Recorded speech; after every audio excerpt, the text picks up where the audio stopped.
मनाना चाहिए 9 अगस्त। Thank you.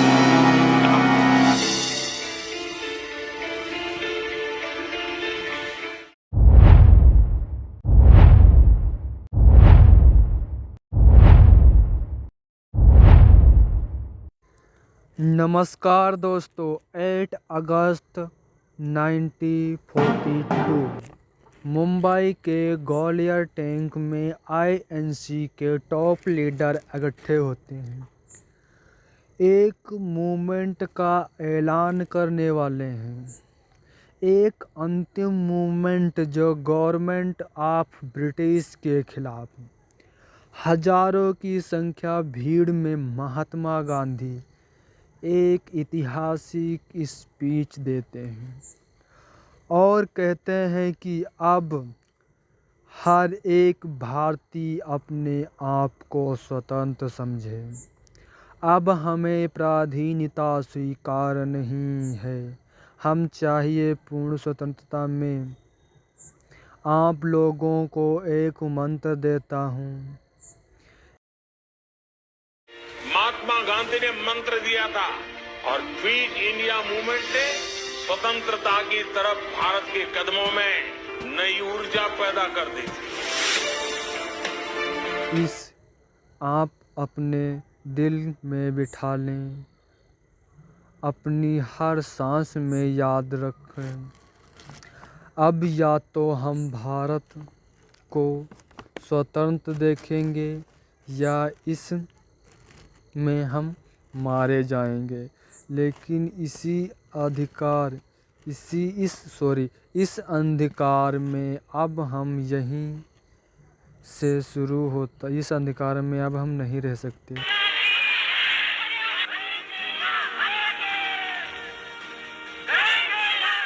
यहीं से शुरू होता है भारत छोड़ो आंदोलन, यानी कि क्विट इंडिया मूवमेंट। इस मूवमेंट में ब्रिटिश गवर्नमेंट जानती थी, उससे पहले से कोशिश की जाती है। ब्रिटिश हर प्रकार, हर संभव, हर जिद्दोजहद लगाने में जुट जाती है। अब वो न्यूज़पेपर को बैन कर देती है। इस मूवमेंट की खबर ही नहीं छापी जाए। आईएनसी के सारे लीडर को गिरफ्तार कर लेना, इस प्रकार आंदोलन को शुरू होने से पहले ख़त्म कर दिया जाए। इसी प्रकार 9 अगस्त 1942 को गांधी, पंडित जवाहरलाल नेहरू, सरदार वल्लभ भाई पटेल, मौलाना आज़ाद, सरोजिनी नायडू, कई टॉप लीडरों को जेल में डाल दिया जाता है, यानी कि उन्हें जेल में बंद किया जाता है। यहीं से शुरू हुआ है मूवमेंट को आगे कैसे बढ़ाया जाए। इस मूवमेंट को आगे कैसे बढ़ाया जाए, ब्रिटिश गवर्नमेंट की इतनी शक्ति में कैसे लोगों के पास संदेश भेजा जाए, कैसे लोगों को बताया जाए, हर एक को कैसे समझाया जाए, देश के कोने कोने में कैसे संदेश पहुंचाया जाए। महात्मा गांधी आगा खां पैलेस में बंद हैं, सरोजिनी नायडू बंद हैं, पंडित जवाहरलाल नेहरू बंद हैं। टॉप लीडर्स को तो गिरफ्तार कर लिया गया है, एंटी नेशनल घोषित कर दिया जाता है। बड़ी मुसीबत थी सामने। आईएनसी को पूर्ण बंद किया जाता है। आईएनसी के सभी दफ्तरों को बंद किया था। कोई भी कहीं भी दफ्तर में कोई मीटिंग नहीं होगी। इन सारी घटनाओं को न्यूज़पेपर में नहीं छापा जा रहा है। इस न्यूज़पेपर बैन थे। इस बात को कैसे हर व्यक्ति के पास पहुंचाया जाए। जो इसी बीच एंट्री होती है 22 वर्ष की महिला, उनका नाम है उषा मेहता। कुछ सहयोगियों के साथ एक ट्रांसमीटर लाती हैं और भूमिगत होकर रेडियो प्रसारण करती है, यानी कि calling on 42.34 meters from somewhere in India.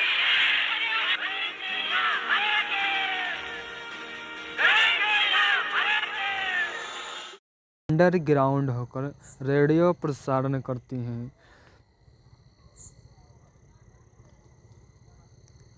INC radio 42.34 की शुरुआत INC ऑल इंडिया कांग्रेस के द्वारा की जाती है। ये अपनी स्पीच में PT उषा जी बोलती हैं। 14 अगस्त 1942 को शुरुआत करती हैं रेडियो प्रसारण उषा मेहता जी। इस रेडियो के माध्यम से देश के कोने कोने में व्यक्तियों को पास संदेश पहुंचाया गया। ब्रिटिश सरकार को टक्कर देने लगा रेडियो। PT उषा मेहता हर संभव अपने प्रयास को लगातार ब्रिटिश सरकार के खिलाफ खड़ा करने लगी। अपनी आवाज़ से ब्रिटिश सरकार को झुकाने लगी।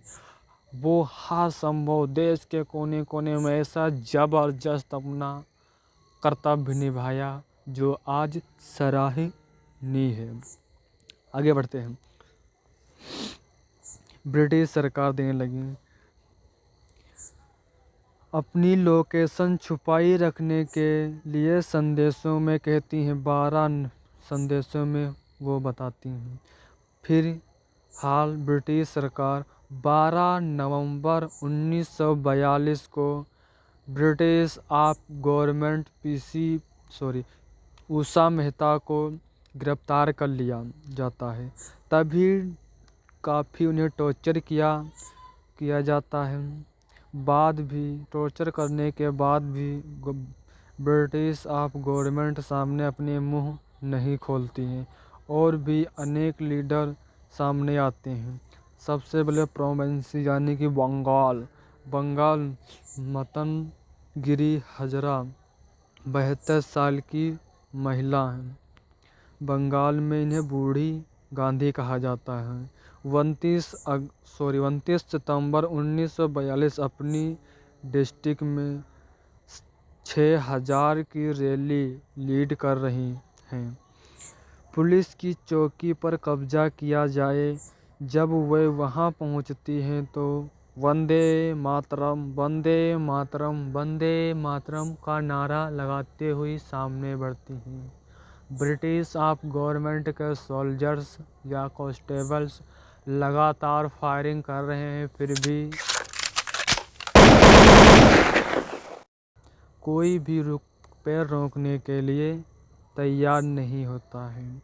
लगातार गिरी हजारा अपने कदम बढ़ाती जाती हैं और उनके पार्टनर्स भी लगातार कदम बढ़ाए जाते हैं। 3 गोलियां सामने से मंथन के लगती हैं और वो आखिरी शब्द बोलती हैं, वंदे मातरम। झंडे को पकड़ती हुई इस भारत माता को अलविदा कर जाती हैं। ऐसे ही अनेक प्रकार से भारत में हर एक व्यक्ति, किसान से लेकर के एजुकेटर से लेकर के हर कंपनी के व्यक्तियों ने अपनी कंपनी में हड़ताल कर दिया। अपनी कंपनी में पढ़े हो अनपढ़ हो, गरीब हो अमीर हो, कंधे से कंधा मिला करके प्रदर्शन करना शुरू कर दिया। स्कूल के बच्चों ने अपनी किताबें पुस्तकों से जी छुड़ाकर रेलवे स्टेशन से लेकर के हर एक रोड ब्रिज को लेकर के हर जगह पर ऐसा ज़बरदस्त प्रदर्शन में जुड़ गए। हर एक भारतीय इतना पॉपुलर हो चुका था। क्विट इंडिया मूवमेंट, चाहे कोई धोबी था वो धोबी अपने कपड़ा धोने बंद कर दिया, इस क्विट इंडिया मूवमेंट में शामिल हो गया।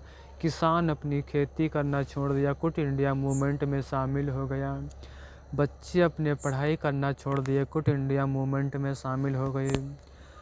फैक्ट्री में काम करने वाले वर्कर्स अपना काम छोड़ दिया और क्विट इंडिया मूवमेंट में शामिल हो गए। धीरे धीरे ये समय बढ़ता गया। धीरे धीरे लाखों करोड़ों अरबों की लोग इसमें शामिल होते गए। फिर ब्रिटेन में शुरू हुए थे इलेक्शन, जो 1945 में क्लेमेंट एटली बनते हैं। ब्रिटिश के पीएम। उन्होंने अपनी पब्लिसिटी में बोला, भारत को स्वतंत्र होने का अधिकार है, हम उसे भारत को आज़ादी देंगे। ये इतना पावरफुल हुआ हमारा क्विट इंडिया मूवमेंट, जो ब्रिटिश सरकार को हम उसे झुकाने में कामयाब हुए। ब्रिटिश सरकार को ऐसा इतना जिद्दोजहद सोच रही थी, अब तो इसे आज़ादी देना ही। मानो इसी दुनिया में कोई भी इतना भयंकर आंदोलन नहीं हुआ जितना हमारा क्विट इंडिया मूवमेंट। जय हिंद दोस्तों। आप अपनी राय अपनी कमेंट बॉक्स में जरूर रखें। वीडियो अच्छी लगी हो तो जय हिंद दोस्तों। Thank you.